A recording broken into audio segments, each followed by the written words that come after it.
In the silence of the void, before the stars were born and before the earth had form, there was only chaos, a boundless, formless expanse. Darkness blanketed the abyss, an infinite deep untouched by life or light.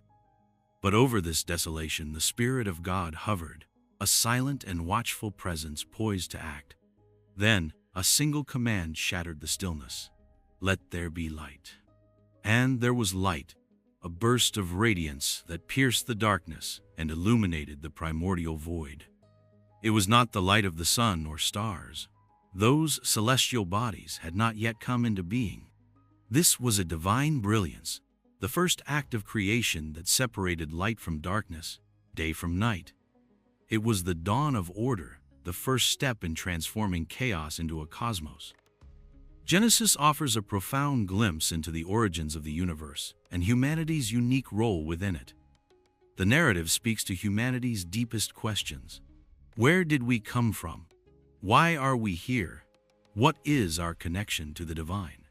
As we delve into this ancient text, we will uncover the sequence of creation, the harmony of Eden, and the pivotal choices that forever altered the course of history.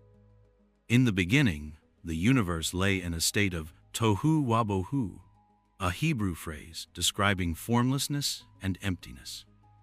Over this desolate abyss, the Spirit of God hovered, like a guardian over a blank canvas. Then came the command that changed everything. Let there be light. Light erupted into existence, separating the impenetrable darkness. This was the first act of creation, the establishment of day and night. It was not yet the light of celestial bodies, but a divine illumination, the first division that brought order to chaos. God saw the light and declared it good. This marked the first day, the foundation of time. On the second day, God continued to shape the cosmos. He created the firmament, a vast expanse dividing the waters above from the waters below. This firmament, called the heavens, would become the canopy of the skies, a space destined to house clouds and stars. The third day was a transformation of the earth. God gathered the waters into seas, revealing dry land.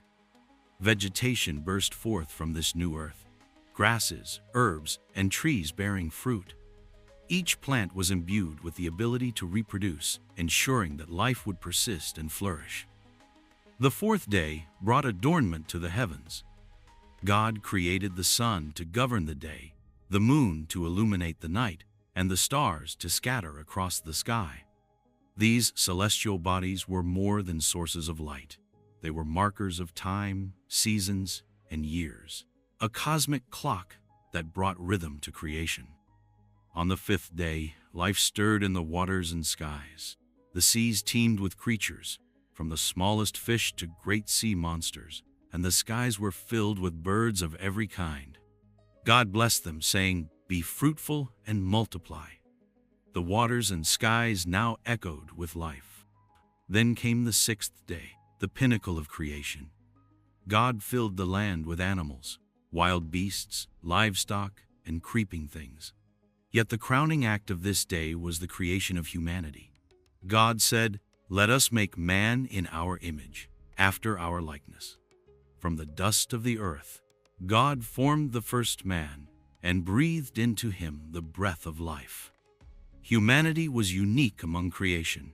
Bearing the image of the divine, man and woman were created as equals, entrusted with dominion over the earth and its creatures.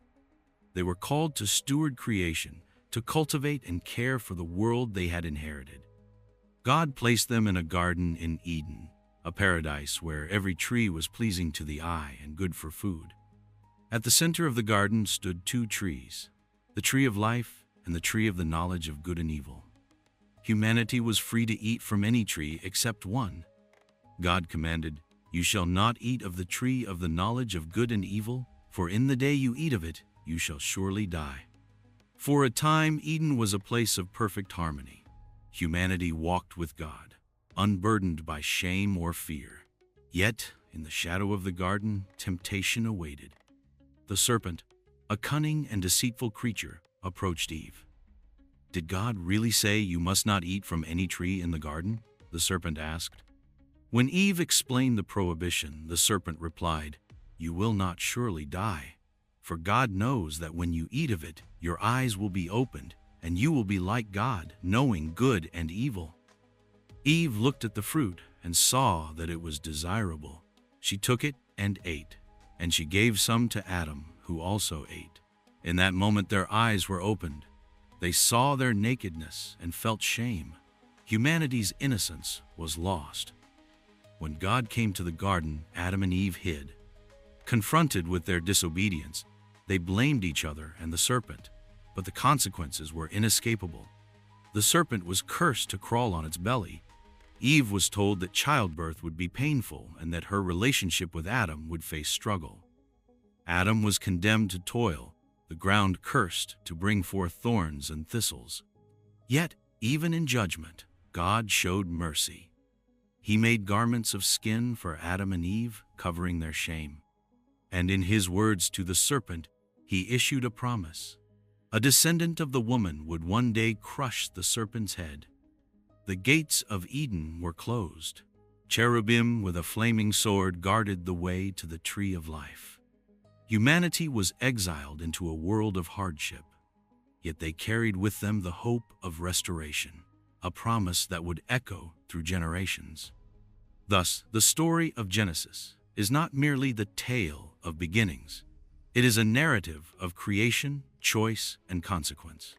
It reveals humanity's unique place in the cosmos, the power of free will, and the enduring bond between creator and creation. This ancient story continues to speak to the deepest questions of existence, offering hope and purpose to all who hear it. And this is just the beginning.